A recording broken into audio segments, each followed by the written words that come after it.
রবিবার ছিল বিজ্ঞান মঞ্চের পরীক্ষা। আমাদের কিন্তু সেখানে ডিউটি পড়েছিল, তাই সকালে টিউশন পড়িয়ে রেডি হয়ে নিয়েছিলাম।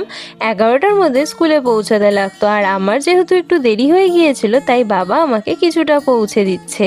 সেখান থেকে কিন্তু আমরা কলিগরা সবাই একসাথেই যাব। আর আকাশে দেখো কেমন মেঘ করেছে, সবাই ভাবছিল বৃষ্টিটা না হলেই ভালো হয়। এদিকে আমরা সবাই কিন্তু একসাথে হয়েও গিয়েছি। তারপর কিন্তু আমরা হেঁটেই চলে যাচ্ছিলাম স্কুলে। আমাদের বাড়ি থেকে স্কুলের দূরত্ব কিন্তু খুব বেশি নয়।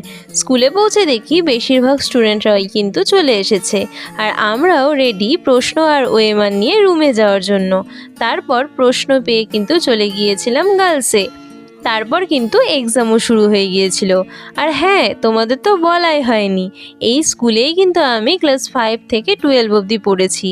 5 to 10 ছিলাম গার্লসে, আর 11-12 ক্লাস হয়েছে বয়েজে।